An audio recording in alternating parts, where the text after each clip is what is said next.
오늘은 탈무드에서 배우는 인간관계입니다. 여러분의 삶에 작은 도움이 되길 바랍니다. 좋은 사람인지 알고 싶다면 반드시 알아야 할 5가지가 있다. 첫 번째, 나쁜 환경에 있는 자는 경계해야 한다. 악한 사람은 눈과 같아서 처음 만났을 때는 순결하고 아름다워 보이지만 금세 흑투성이가 된다. 친구는 모닥불과 같다. 적당한 거리를 유지하면 몸을 따뜻하게 할 수 있지만 너무 가까이 가면 다칠 수 있다. 우리를 가장 힘들게 하는 것이 친구인가 아니면 적인가를 구별할 수 없는 사람이다. 사람은 친구를 만나면 누구나 속마음을 털어놓게 된다.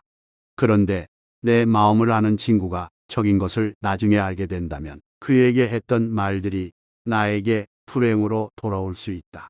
그러므로 친구를 택할 때에는 항상 깊이 생각해야 한다. 사람은 같이 생활하는 사람과 환경에 영향을 받는다. 주위 환경에 맞추지 않고 산다는 것은 어려운 일이며 그러한 사람도 없다. 그래서 어떤 사람과 만나게 되었을 때 그 사람이 지나온 환경을 고려해야 한다. 사람은 자라온 세계나 환경을 몸에 지니고 있기 때문이다. 인간의 본성이 착하다는 것은 사실이다.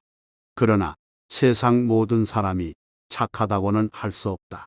아이들을 보면 부모를 알 수 있고 친구를 보면 사람을 알 수 있다. 그러므로 친구를 사귈 때 나쁜 것에 물들지 않도록 각별히 주의해야 한다. 착한 사람이 나쁜 사람을 도우려 해도 자기마저 악에 빠지기 쉽기 때문이다. 가장 중요하고 잊지 말아야 할 것은 나 자신도 나쁜 환경에 속하지 않도록 늘 경계하는 것이다. 두 번째, 현명한 사람은 의미 없이 싸움을 하지 않는다. 인생을 살아가는 데 있어서 친구는 큰 재산 중 하나이다. 인간은 일생 동안 만날 수 있는 사람들이 한정되어 있다. 싸움은 자신의 소중한 인간관계를 줄이는 가장 빠른 방법이다. 이겨도 져도 득이 되는 것이 없다. 현명한 사람은 자기를 주장할 때 사리에 맞는 방법을 택한다. 감정에 끌려 주장하려고 할 때 싸움이 일어난다. 내적에서 감정을 내보이면 상대방도 감정으로 맞서게 되기 때문이다. 어쩔 수 없이 감정적인 다툼이 생겼다면 화해도 잘해야 한다. 서로가 자신의 잘못을 인정하지 않으면 진정한 화해가 아니다. 화해를 할 때 한쪽만 잘못을 인정하는 경우가 있다. 이렇게 해서는 화해가 이루어지기 어렵다. 양쪽이 모두 자신들의 잘못을 시인하여 대립 관계에서 벗어나 대등 관계로 바뀌어져야 하기 때문이다. 설령 자기에게 잘못이 없다고 생각하여도 찾으려 노력해야 한다. 이것이 화해의 원칙이다. 자존심만 내세우고 한쪽 잘못만 인정한다면 결국 다른 쪽을 비난하는 결과가 된다. 서로가 잘못을 인정하는 것이 가장 좋은 화해의 방법이다. 세 번째, 지식과 좋은 마음을 가진 사람을 가까이 하라.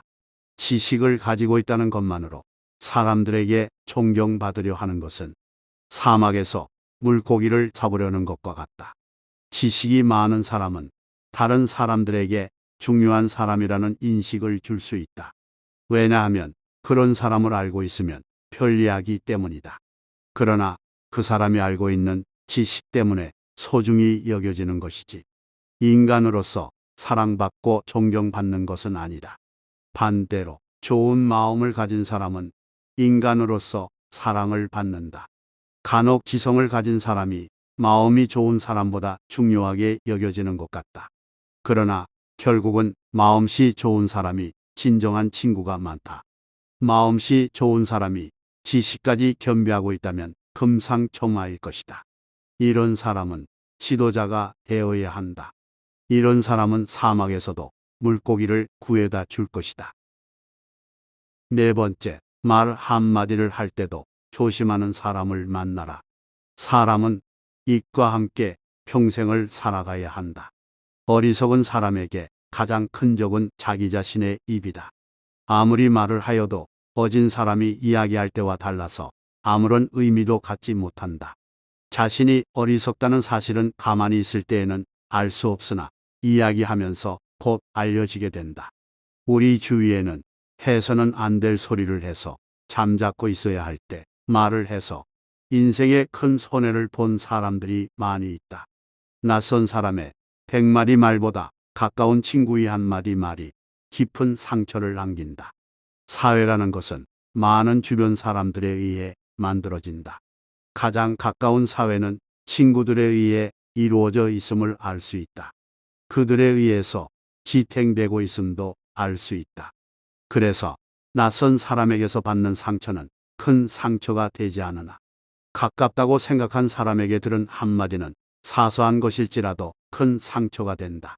따라서 자신도 친구에게 말할 때는 조심스러워야 하며 친구를 비난하는 일은 절대로 없어야 한다. 친구를 비난하는 일은 자신이 속한 사회를 비난하는 꼴이 된다. 자신의 인생을 돌이켜 볼 때 입을 잘못 놀리거나 말을 덧붙여 후회한 일은 있어도 침묵하고 있었던 것을 후회한 것은 별로 없을 것이다. 침묵하는 것도 언어이다. 5번째, 비밀을 말하는 사람은 멀리하라. 인간이 입으로 망한 적은 있어도 귀로 망한 적은 없다. 입은 자신을 주장한다.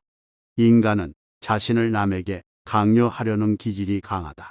그래서 인간은 수다를 떨게 되는 것이다. 따라서 아무리 수다를 경계한다고 하더라도 그것은 결코 지나친 것이 아니다. 잘 보고 잘 듣는 것이 자신을 지켜주는 것임을 생각해야 한다. 말이 많아지면 비밀도 새어나가게 된다. 자신이 비밀이나 남의 비밀을 말해서는 안 된다. 비밀을 말하는 것은 아무리 진실이라 하더라도 거짓말과 같이 위험한 것이다. 남이 모르는 것을 알고 있다는 것은 우월감을 갖게 한다. 인간은 우월함을 얻고 싶은 강한 욕망을 가졌으므로 인간이 비밀을 지킨다는 것은 매우 어려운 일이다. 한편 인간은 남에게서 외면받는 것만큼 괴로운 것은 없다. 인간이 비밀을 이야기해 버리는 또 다른 이유는 그것을 다른 사람에게 이야기함으로써 자기와 같이 경험을 하게 하여 외면으로부터 해방되려고 하는 것이다. 귀로 무엇을 들을 것인가, 눈으로 무엇을 볼 것인가는 자기 의지대로 하기 어렵다. 그러나 입은 의지대로 할 수 있다. 그러므로 자신의 하는 말을 자신이 건너야 할 다리라고 생각하고 튼튼히 해야 한다.